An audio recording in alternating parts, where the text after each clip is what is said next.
নমস্কাৰ প্ৰিয় শ্ৰোতাসকল, ধাৰাবাহিক উপন্যাস পাঠ অনুষ্ঠানত এইবাৰ আমি পাঠ কৰিব ওলাইছোঁ এখন ধুনীয়া উপন্যাস মধুলগন। এইয়া মধুলগনৰ অষ্টম খণ্ড। ৰাধাহঁতে নিশা কটোৱা সেই মুকলি প্ৰান্তৰত তেতিয়াও তম্বুবোৰ তৰি থোৱা অৱস্থাতে আছিল। প্ৰান্তৰত তেতিয়া কুঁৱলী আঁতৰি সহবতে কোমল ৰ'দ। হাতত আলফুলে কেনভাছখন লৈ আনিছে ৰাধাই। যিমানবাৰ এই ছবিখনৰ কথা ভাবিছে সিমানবাৰেই মনটো ভাল লাগি গৈছে তাইৰ। ইমান পুৱাতে উঠি গৈ পেইণ্টিং এখন বনাই লৈ অনা বুলি গম পালে ঋষি ৰাগিনীহঁত হয়তো আচৰিত হৈ যাব। নিজৰ তম্বুৰ দিশেৰে খৰ খোজেৰে আগুৱাই অহা ৰাধাৰ খোজবোৰ হঠাতে থমকি ৰ'ল। তাইৰ সন্মুখত থিয় দি ৰৈছেহি ঋষি। Good morning. ঋষিয়ে উত্তৰত একো নকলে। দুচকু কোচাই মৌনতাৰ মাজেৰেই ৰাধাৰ মুখলৈ চাই ৰ'ল সি একান্তকে। ক'লৈ গৈছিলা তুমি ইমান ৰাতিপুৱাই? হঠাতে সুধিলে সি। ঋষিৰ কথাৰ সুৰটো ভাল নালাগিল ৰাধাৰ। তথাপি তাই ক'লে, মই ছানৰাইজ চাবলৈ গৈছিলোঁ।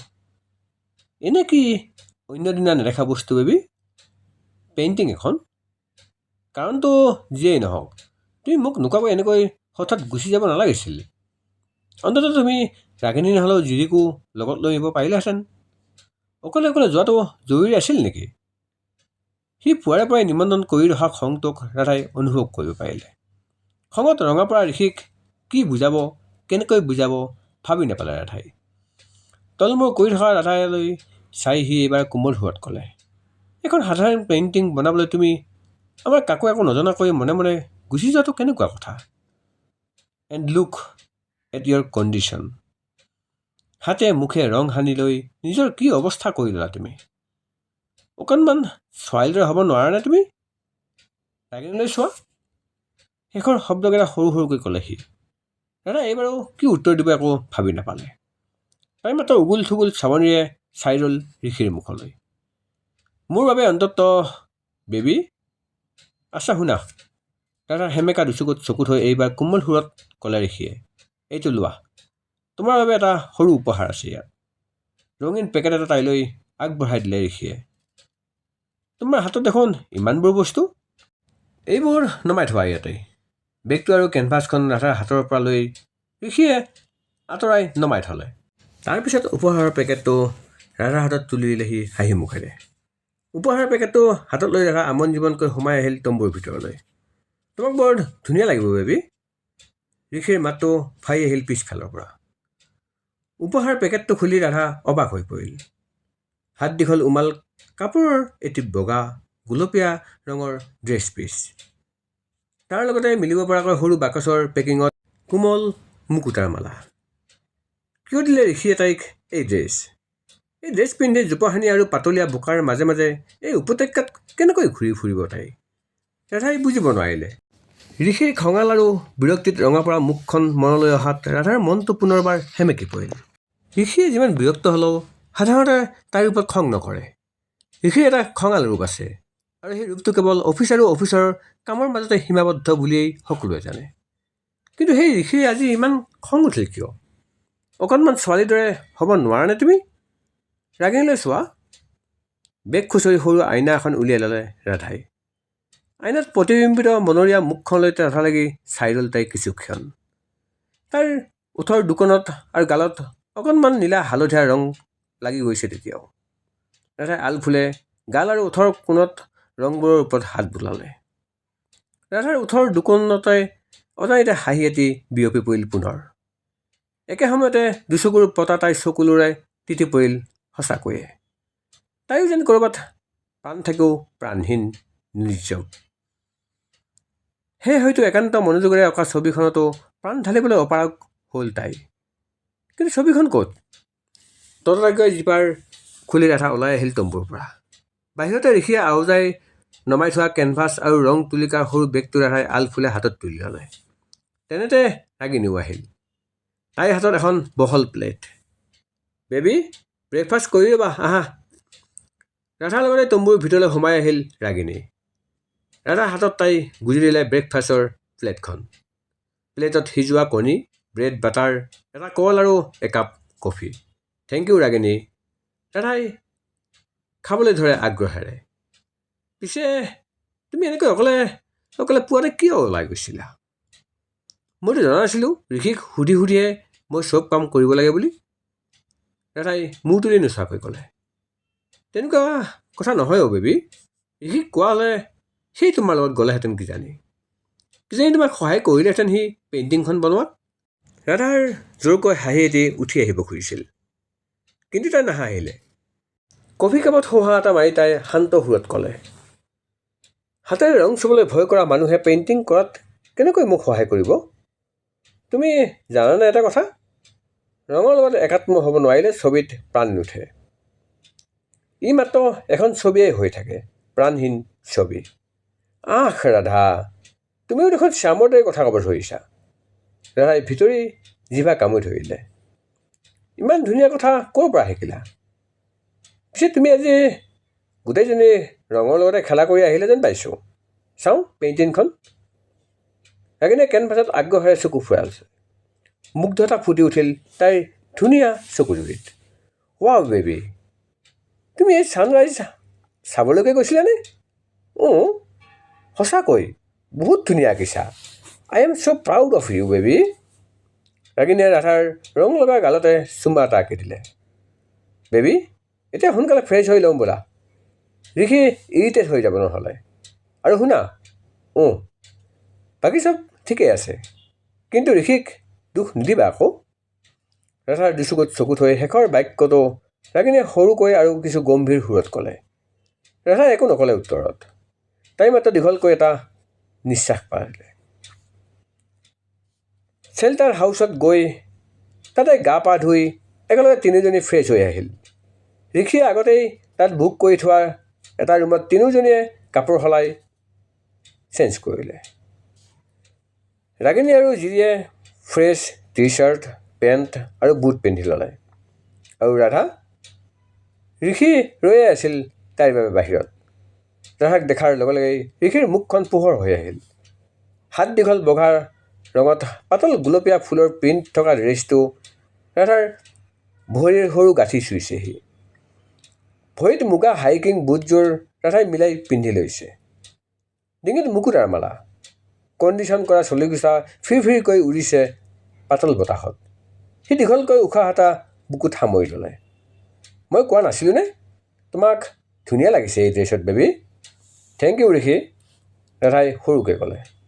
পুৱাৰ সেই গোমা ভাৱটো ঋষিৰ মুখত নেদেখি ৰাধাই মনতে অলপ সকাহ পালে। এই ড্ৰেছটো পিন্ধি অসুবিধা নহ'বনে ইয়াত ঋষি? অসুবিধা নহয়, কিয় হ'ব?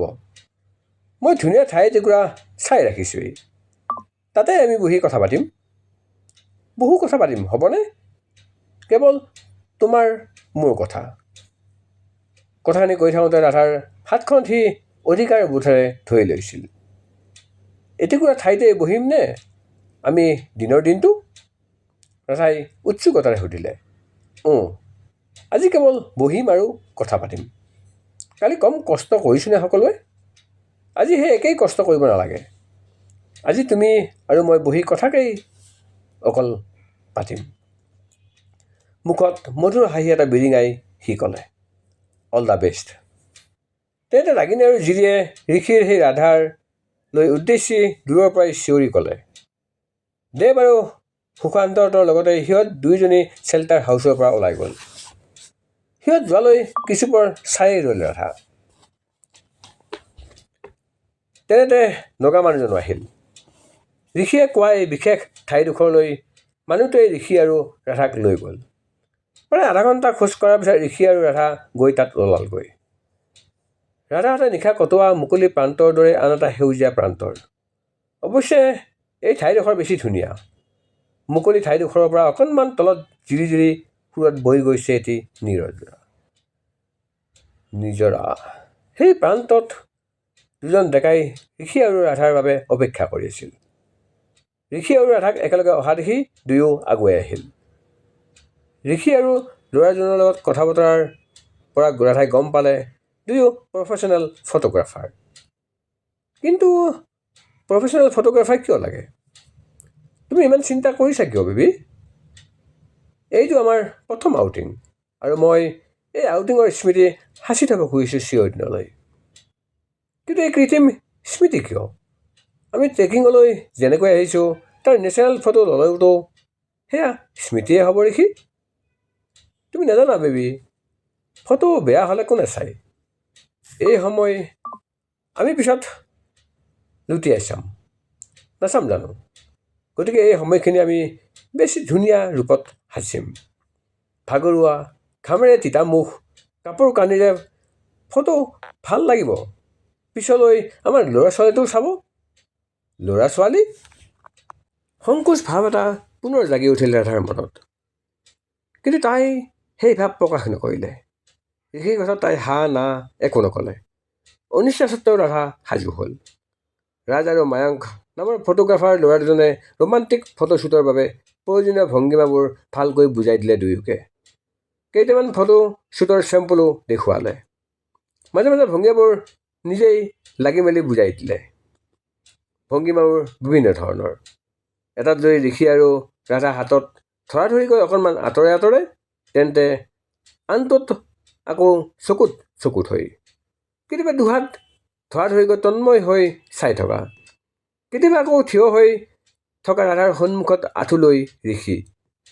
কেতিয়াবা আকৌ ঠাণ্ডা লগাৰ ভংগীত দুহাত বুকুত সাৱটি বিভোৰ হৈ খোজ কাঢ়ি থকা ৰাধা আৰু তাৰ লগে লগেই ঋষিয়ে নিজৰ কোটটো খুলি ৰাধাৰ কান্ধত মৰমেৰে মেৰিয়াই দিয়া পজ। ৰাধাই বুজিলে, সেউজীয়া উপত্যকাত প্ৰেমত বিভোৰ এহাল প্ৰেমিক প্ৰেমিকাৰ ৰূপত কেমেৰাত আবদ্ধ কৰিব খোজা হৈছে ঋষি আৰু তাইক। মুঠতে প্ৰতিটো পজ ৰাজ আৰু মায়াংক বুজাই দিয়া মতেই হ'ল। ঋষিয়ে পজবোৰ ভাল কৰি দিলে। ৰাধাহে যেন জঠৰ হ'ল। ফটোৰ ভংগীমাবোৰত বিচৰা সেই বিশেষ চাৱনি, সেই বিশেষ লাজকুৰীয়া হাঁহিবোৰ চেষ্টা কৰিও তাই মুখলৈ আনিব নোৱাৰিলে। ভাগ্য ভাল, ঋষিয়েও বিশেষ আপত্তি নকৰিলে। তাই দিবলৈ ইচ্ছা নকৰা কিছুমান নিবিড় পজ ঋষিয়েও তাইক দিবলৈ জোৰ নকৰিলে। সি জানাই, ৰাধা ভীষণ ৰিজাৰ্ভ। এইবোৰ ক্ষেত্ৰতে সাংঘাতিক বিশ্বাসযোগ্য ঋষি, ৰাধাই মনতে ভাবে। পজবোৰ বৰ ভালকৈ দিব নোৱাৰিলেও বিভিন্ন এংগেলৰ পৰা ফটোবোৰ ল'লে সিহঁতে। অৱশেষত কোনোমতে ফটোগ্ৰাফী ছেশ্যনটো শেষ হ'লগৈ যেনিবা। ফটোবোৰ ঋষিৰ অফিচতে দিবগৈ বুলি কৈ ল'ৰা দুজন গ'লগৈ। সেয়া যোৱাৰ পিছত মুকলি ঠাইটুকুৰাৰ প্ৰান্তত থকা শিল এচটাত বহি ৰ'ল মাথো ঋষি আৰু ৰাধা। মই ভালকৈ পজবোৰ দিব নোৱাৰিলোঁ ঋষি। দুখী দুখী সুৰ এটা ফুটি উঠিল ৰাধাৰ কণ্ঠত। একো নাই, ফটোবোৰ খুব নিবিড় আৰু অনুভূতিবোৰো প্ৰকৃত যেনেই দেখা যাব চাবা। আচলতে প্ৰকৃত হয় নে অনুভূতিবোৰ? প্ৰশ্নটো হঠাতে ৰাধাৰ মনলৈ আহিল। যদি নহয়, তেন্তে অনুভূতিবোৰ প্ৰকৃত হোৱাটো জৰুৰী নে বাৰু? অন্ততঃ বিয়াৰ আগত উত্তৰ নাই ৰাধাৰ লগত। তাই আৰ চকুৰেই ঋষিলৈ চালে। তাৰ মুখখন ফৰকাল। হুমুনিয়াহ এটা অজানিতে ওলাই আহিল ৰাধাৰ বুকুৰে। আচলতে প্ৰব্লেম ঋষিৰ নহয়, প্ৰব্লেম তাইৰ নিজৰ ওপৰতেই। কি কৈছিল শ্যামে? ৰাধা নিষ্প্ৰাণ, নিৰ্জীৱ, এৰা। তাই যে জঠৰ একেবাৰেই। শ্যাম, ক'ত বা আছে সি এতিয়া? কেমেৰাটো ডিঙিত ওলোমাই গোটেই টিলাভূমি বিচৰণ কৰি ফুৰিছে চাগৈ সি। ৰাধাৰ ওঠত হাঁহি এটি বিৰিঙি উঠিল নিজৰ অজানিতে। বেবী, তোমাৰো ভাল লাগিছে ন? ভাল লাগিবই। গোটেই পৰিৱেশটোৱেই বৰ ভাল লগা। চাবা, আমাৰ ফটোবোৰো খুব ধুনীয়া হ'ব। আমাৰ কাপোৰৰ ৰঙো মই মিলাই ৰাখিছোঁ সেইকাৰণে। ৰাধাই তেতিয়াহে ঋষি পিন্ধি থকা শ্বাৰ্টলৈ চালে। একেবাৰে পাতল গুলপীয়া। মই মনে কৰা নাছিলোঁ, অলপকৈ হাঁহি ক'লে ৰাধাই। ঋষিয়ে একো কামত খুঁত নাৰাখে বেবী। গৰ্বিত সুৰ এটা ফুটি উঠিল তাৰ কণ্ঠত। তাইৰ বাওঁ হাতখন নিজৰ হাতৰ মুঠিত টুনি লৈ সি পুনৰ ক'লে, দেৱৰ ছুটীও শেষ হ'ব পূজাৰ পিছতেই। মই ভাবিছোঁ তাৰ ছুটী শেষ হোৱাৰ আগতেই আমাৰ আঙুঠি পিন্ধোৱা পৰ্বটো কৰি থৈ দিওঁ। তাৰপিছত ডিচেম্বৰ বা জানুৱাৰী মাহত আমাৰ বিয়াখনো পাতি পেলাম। নে কি কোৱা? পুনৰ শলঠেকত পৰিল ৰাধা। তাই তলমূৰ কৰি চিন্তাত বিভোৰ হৈ ৰ'ল কিছু সময়। তুমি হা না একোৱেই নকলা? এতিয়া এই বিয়াৰ কথাটো জৰুৰী নেকি ঋষি? ঋষিৰ মুখলৈ চাই সুধিলে তাই। কিয় জৰুৰী নহ'ব? শুনা বেবী, মই জানো তুমি কি চিন্তা কৰি আছা। আমাৰ বিয়াৰ পিছতে আমি দেৱ আৰু ৰাগিনীৰ বিয়াৰ কথাও আগবঢ়াম, হ'বনে? ঋষিয়ে সামান্য তাইৰ হাতখন চেপি ধৰিলে। ভাল নালাগিল ৰাধাৰ। ঋষিৰ হাতৰ মুঠিৰ পৰা তাই নিজৰ হাতখন আঁতৰাই আনিলে। ঋষিও এজন অনুভৱ কৰিলে তাইৰ অসহজতা। তাৰ মুখখনো একেবাৰে গহীন হৈ পৰিল হঠাতেই। একেই গহীনতাৰে দুচকুৰ পলক নজবকৈ চায়েই ৰ'ল সি ৰাধাৰ মুখলৈ। বেছি খৰধৰ হোৱা নাইনে ঋষি? কথাষাৰ কওঁতে বুকু এক আকাংক্ষাত কঁপি উঠিল ৰাধাৰ। ঋষিয়ে এনেই জানো কিবা কথা কয় ৰাধা? এই প্ৰসংগ উত্থাপন কৰাৰ এটাই অৰ্থ, সি দিন বাৰলৈকে সকলো ঠিক কৰি থৈ দিছে ইতিমধ্যে তাইৰ অজ্ঞাতে। খৰধৰ দেৰিয়ে হৈছে, আৰু তুমিওতো এতিয়া বিশেষ একো কৰি থকা নাই, বিশেষ একো প্লেনিংটো নাই তোমাৰ। ৰাধাৰ বুকুৰ দুৰ্বলতম অংশত কথাষাৰে আঘাত কৰিলে। তাই বিষটো গিলি থলায়। মই মোৰ বায়'ডাটা অনলাইন জব পৰ্টেলত আপলোড কৰিছোঁ ঋষি। সন্মুখৰ সেউজীয়া টিলাভূমিত চকু থৈ তাই ক'লে। তুমি কি ভাবিছা বেবী? চাকৰি কৰা ইমান সহজ? তুমি নোৱাৰিবা। এই চিন্তা মনৰ পৰা আঁতৰি দিয়া বেবী। আৰু এটা কথা, অকল তোমাৰ গ্ৰেজুৱেশ্যন ডিগ্ৰীটোৰে ক'ত ভাল চাকৰি পাবা তুমি? সম্ভৱ নহয়। সৰুকৈ চাকৰি এটা পালেও হ'ব। বিৰক্তিত ঋষিৰ মুখখন ৰঙা পৰা তাই মন কৰিলে। কিন্তু বিদ্ৰোহী ৰাধাই ভাবিলে, তাৰ ইচ্ছা আৰু সিদ্ধান্তৰ কি একো মূল্য নাই ঋষিৰ ওচৰত? ইয়াৰ পৰা গৈয়ে সন্মুখত পোৱা যিকোনো চাকৰি কৰিব তাই। তথাপি তাই আকৌ এবাৰ চেষ্টা কৰিলে ঋষিক বুজাবলৈ। ঋষি, তুমি যে কৈছিলা এবাৰ চাকৰি কৰিলে বেলেগ ক'ৰবাত কৰাতকৈ তোমাৰ অফিচতে কৰিব পাৰিম বুলি। ৰাধাই বৰ আশাৰে ঋষিৰ মুখলৈ চালে। ঋষিয়ে দুচকু কোচাই যেন কিবা এটা চিন্তা কৰিলে, কিন্তু আশা কৰা উত্তৰ ৰাধাই এইবাৰ নাপালে।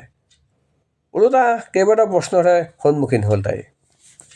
ঋষিৰ অফিচত কোনটো পোষ্টত চাকৰি কৰিব খোজে ৰাধাই? তাইৰ অৰ্হতা কি? কামৰ কি অভিজ্ঞতা আছে? 4th গ্ৰেড পোষ্টত চাকৰি কৰিব পাৰিবনে ৰাধাই? পাৰিবই যেনিবা। তাৰপিছত ঋষিৰ সন্মান বুলিবলৈ কি বাকী থাকিল? ৰাধাই জানেনে প্ৰতিটো পোষ্টত চাকৰি কৰা মানুহবোৰৰ ওপৰত কামৰ কিমান গধুৰ দায়িত্ব? আটাইতকৈ ডাঙৰ কথা, সময়ৰ মূল্য বুজেনে ৰাধাই? ঠিক আছে, ব্যক্তিগত ছেক্ৰেটাৰী আয়েশা ফুকনক প্ৰমোশ্যন দিয়াৰ এটা স্ক'প আছে। আয়েশাৰ ঠাইত যদি ৰাধাক নিযুক্তি দিয়া যায়, কি কৰিব ৰাধাই? ৰাধাই জানেনে আয়েশাৰ ওপৰত কিমান কামৰ দায়িত্ব? অফিচৰ প্ৰতিখন মিটিং আয়োজকৰ কৰাকে ধৰি দিনত কিমানবাৰ উকিল, ক্লায়েণ্ট আদিৰ লগত তাই লাগি থাকিব লগা হয়। সেইবোৰ পাৰিবনে ৰাধাই? মই চেষ্টাইটো কৰি চাব পাৰোঁ। মই নোৱাৰিম বুলি কিয় ভাবি লৈছা?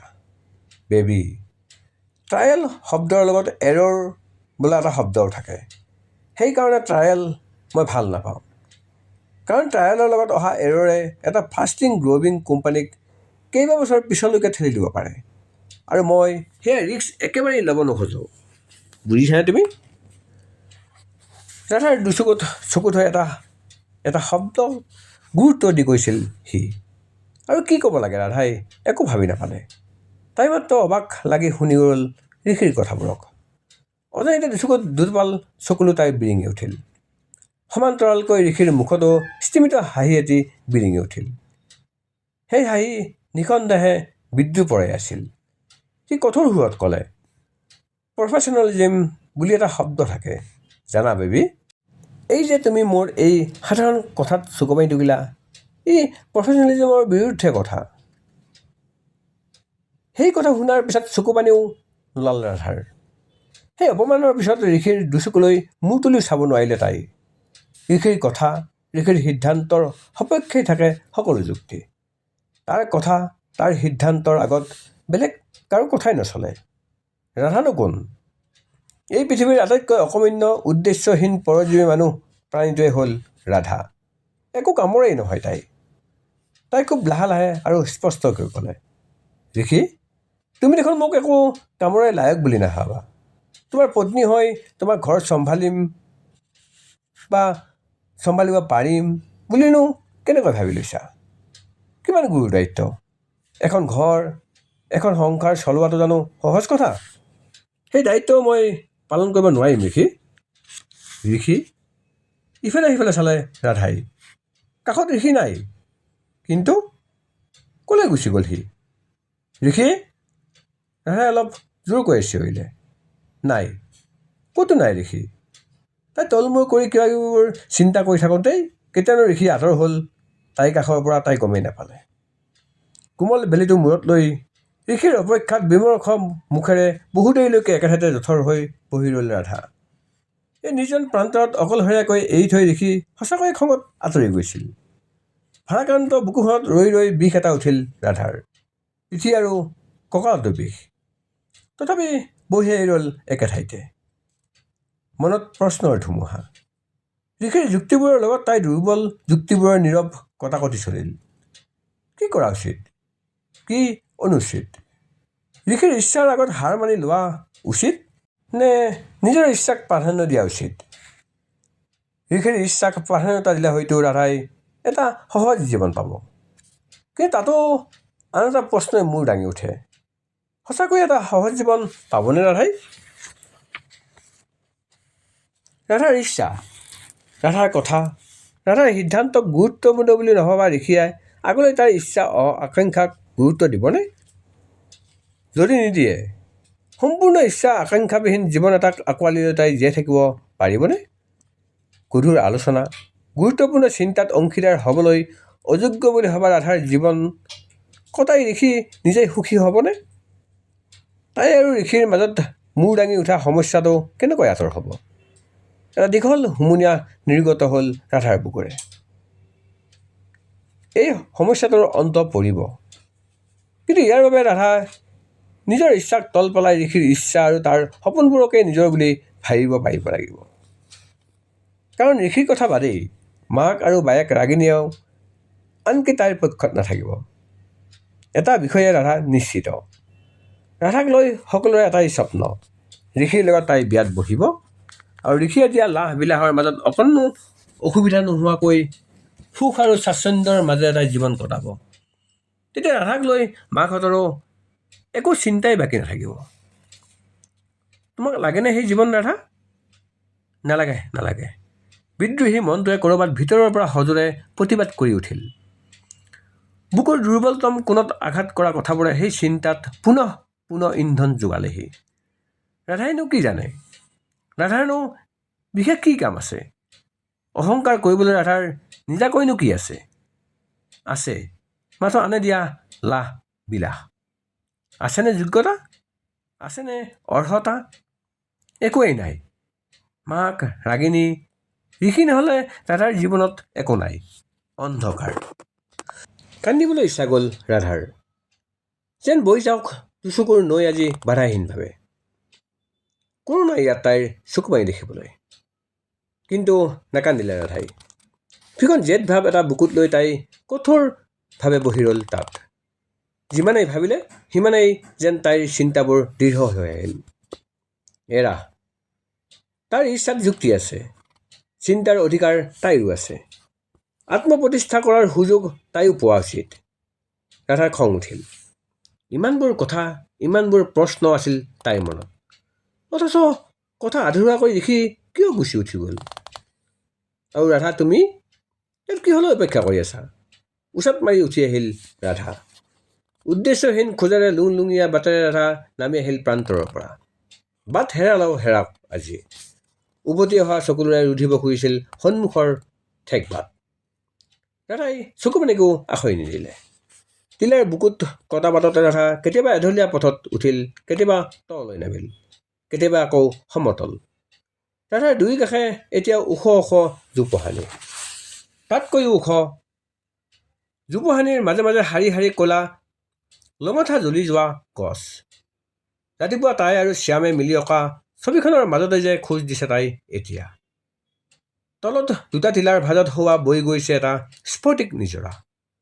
তাইৰ জিৰি জিৰি ধ্বনি শুনিবলৈ মন গৈছে ৰাধাৰ। তললৈকে নামি যাব লাগিব। ইয়াৰ পৰা শুনা পোৱাটোহে অসম্ভৱ। যিয়ে হুৰ হুৰকৈ বলি থকা অক্লান্ত বতাহ। অকলে অকলে অকোৱা পকোৱা ট্ৰেকত জোপোহা ফালি গৈয়েই থাকিল ৰাধা। যথেষ্ট তললৈ নামি আহিছিল তাই। ৰ'দৰ কণাই স্পৰ্শ নকৰা টিলাৰ ভাজৰ সেউজীয়াবোৰ তেতিয়াও তিতিয়ে আছে টোপ টোপ নিয়ৰ কণাৰে। আহ, ৰাধাৰ সন্মুখত এটা নিজৰা নহয়, এয়া এটি শান্ত জুৰি। তাৰ পৰা ভাহি অহা কুলু কুলু ধ্বনিয়ে চঞ্চল কৰি তুলিছে নিৰ্জন জোপোহানিক। জুৰিৰ দুয়োটি পাৰ সংযোগ কৰিছে এটি সাঁকোৱে। অমিশ্ৰণ কেইটামান গোটা কাঠৰ টুকুৰা পাৰি বনোৱা এটা সাঁকো। তাৰ ওপৰতে খোজ দিলে ৰাধাই। সাঁকোৰ একেবাৰে সো মাজতে লৰ-চৰ নোহোৱাকৈ সাৱধানে থিয় দি ৰ'ল ৰাধা। ঘন শুকুলা মেঘ ফালি নামি অহা কুমলীয়া ৰদালিয়ে পোহৰাই তুলিলেহি তাইৰ মুখ। ক'ত বা আছে ৰাগিনীহঁত? সিহঁত সকলোৱে একেলগে ঘূৰি ফুৰি আছে চাগৈ। অসুখী মন এটা লৈ এই সুন্দৰতাৰ মাজত কেৱল ৰাধাহে অকলশৰে ৰৈছে। আৰু শ্যাম? হঠাতে ৰাধাৰ মনলৈ ভাৱটো আহিল। এই মুহূৰ্তত শ্যাম থকা হ'লেই যেন ভাল আছিল। তাইৰ লগত অন্ততঃ বেয়া লগা কথাবোৰ ভাবি থকাতকৈ তাৰ লগতে এখুন্দা লাগিব পাৰিলেহেঁতেন তাই। সি হয়তো ৰাধা ৰাধা বুলি তাইৰ মূৰ গৰম কৰিয়েই দিলেহেঁতেন এতিয়ালৈকে। পিছে তাই বেয়া পোৱা ৰাধা নামটোকো ইমান যে আল ফুলে মাতে সি। কি জানো মন গ'ল ৰাধাৰ হঠাতে। ৰাধা, জোৰকৈ চিঞৰিলে ৰাধাই। সন্মুখৰ টিলাবোৰত খুন্দা খালে নামটোৱে। ৰাধা ৰাধা বুলি দুগুণ উৎসাহেৰে টিলাভূমিয়েও প্ৰত্যুত্তৰ দিলে তাইক। আহ, কি সুন্দৰ! তাই আৰু জোৰকৈ চিঞৰিলে, ৰাধা ৰাধা, একেই আহ্লাদিত প্ৰতিধ্বনি। এইবাৰ মনলৈ অন্য এটা ভাৱ আহিল ৰাধাৰ। ভাৱটো মনলৈ অহাৰ লগে লগে নিজেই শুনা পোৱাকৈ যেন বাঢ়ি আহিল তাইৰ কলিজাৰ ঢিপঢুপনি। এইবাৰ সামান্য স্মিত সুৰত তাই মাতি চালে, শ্যাম। ৰাধা নিজৰ ওপৰতে লাজ লাগিল। কিয়নো মাতিব লাগে তুমি শ্যামৰ নাম ৰাধা? এইবাৰ প্ৰত্যুত্তৰ নাহিল টিলাভূমিৰ পৰা। কেনেকৈ আহিব? তাই নিজেওতো ভালকৈ শুনা নাপালে। ৰাধাৰ ভাল নালাগিল। তাই এইবাৰ সাহস কৰি অলপ জোৰকৈয়ে চিঞৰি চালে, শ্যাম শ্যাম। এইবাৰ ভাহি আহিল তাই বিচৰা সেই প্ৰতিধ্বনিৰ সুৰ, শ্যাম শ্যাম। কোৱা ৰাধা, তুমি মোকেই বিচাৰি আছা? উচপ খাই উঠিল ৰাধা। ভূত দেখিলেও ইমান ভয় নাখালাহেঁতেন কিজানি। সাঁকোৰ পৰা ধমহাই পৰিব খোজা তাইৰ হাত থাপ মাৰি ল'লে সি হঠাতে। আৰু কোনোমতে নপৰাকৈ সাঁকো আৰু জুইটিৰ মাজতে শূন্যত হেলনীয়াকৈ ওলমি ৰ'ল ৰাধা। পেশীবহুল সেই হাতখনৰ কঠিন মুঠিয়ে ৰাধাক একেদিনাই উঠাই লৈ আনিলে। লেহুকা লতা এডালতে উফৰি আহি চামৰ বুকুত পৰো পৰোকৈয়ে ৰৈ গ'ল ৰাধা। উফ, বৰ বেয়াকৈ তুমি ধৰা পৰিলা আজি ৰাধা। শ্যামৰ মুখলৈ মূৰ তুলি চাব নোৱাৰিলে তাই। গাল দুখন উত্তপ্ত গৰম হৈ পৰিছিল ইতিমধ্যে। বুকুত দুৰন্ত ঢিপঢিপনি। ভাগ্য ভাল, মই সেই সময়ত আহি পালোঁ বুলিহে, নহ'লে জুইতেই পৰি গ'লাহেঁতেন আজি তুমি ৰাধা। নিজকে নিৰাপদ দূৰত্বলৈ পিছুৱাই লৈ আনিলে ৰাধাই। তুমি মোকহে চখ খোৱালা? তুমিয়েই দায়ী ইয়াৰ বাবে শ্যাম। তুমি শ্যাম বুলি ইমান ধুনীয়াকৈ মাতিছিলা, মোৰ কথাই ভাবি আছিলা নহয়? সঁচা কথা কোৱা। আহ, ফাট মেলা বসুমতী পাতালে লুকাওঁ। কি ক'ব ৰাধাই? খঙে লাজে একাকাৰ হ'ল তাই। খং তাইৰ নিজৰ ওপৰত। কিহে পাইছিল তাইক এই নিৰ্জন বননিত শ্যামৰ নাম জপ কৰি থাকিবলৈ? কি উত্তৰ দিব তাই এতিয়া? তুমি মোক অনুসৰণ কৰি আছিলা শ্যাম? খুব লাহে লাহে ক'লে তাই। শ্যামে কথাবোৰ শুনি বৰ আমোদহে পালে। ঠিক তেনে এটা সময়ত দুষ্টালি ভৰা এমুখ উজ্জ্বল হাঁহি বিৰিঙি উঠিল তাৰ মুখমণ্ডলত। হাঁহিছে কিয় সি? বিৰক্তিৰে ৰাধা নামি আহিল সাঁকোডালৰ পৰা। জুইটিৰ পাৰে পাৰে তাই এবাৰ খোজ দিলে। তাইৰ পিছে পিছে দৌৰি আহিল শ্যাম। খং কৰি টানকৈ কিবা এষাৰ কম বুলি ভাবিছিল ৰাধাই, কিন্তু মুখৰ মাতেই নল'ল তাইৰ। খঙৰ সলনি লাজুক হাঁহি এটিয়ে গৰম দুগালত বিয়পি পৰিব খুজিছিল। আচৰিত। হেই, মোক কিয় মাতিছিলা কোৱা আকৌ? ইডিয়ট, ৰাধাই ঘূৰি নোচোৱাকৈ ক'লে। ক'বলৈ মন নাই যদি ক'ব নালাগে বাৰু। আচ্ছা শুনা, নুশুনো। মোৰ দিয়া ৰাধা নামটো তোমাৰ ভাল লাগিছে নহয়? সেই নামটো তোমাক চুট কৰে জানানে? এইবাৰ খোজবোৰ থমকি ৰ'ল ৰাধাৰ। শ্যামৰ দুচকুত চকু থৈ তাই শান্ত সুৰত ক'লে, তুমি দিয়া নাম বুলি নহয়, মোৰ নামেই ৰাধা। ৰাধাৰ বনৰীয়া চকুযোৰলৈ গভীৰ দৃষ্টিৰে চাই ৰ'লহি। মই তোমাক কৈছিলোঁ, মোৰ মনটোৱে মোক বাৰে বাৰে কয়, তুমিয়েই ৰাধা, মোৰ ৰাধা। ষ্টপ! মুখৰ বাক্যটো আধাতে ৰৈ গ'ল শ্যামৰ। কেৱল ৰাধা, ৰাধা বৰবৰুৱা। কাৰো ৰাধা নহয়, বুজিলা? অ'কে, কেৱল ৰাধা। শ্যামৰ ৰাধা নহ'লেও মই সন্তুষ্টি ইয়াতেই পাইছোঁ যে তোমাৰ নাম অন্তত ৰাধা। আহ, কি কয় বাৰে বাৰে শ্যামে? প্ৰিয় শ্ৰোতাসকল, এয়া আছিল মধুলগনৰ অষ্টম খণ্ড। ধন্যবাদ।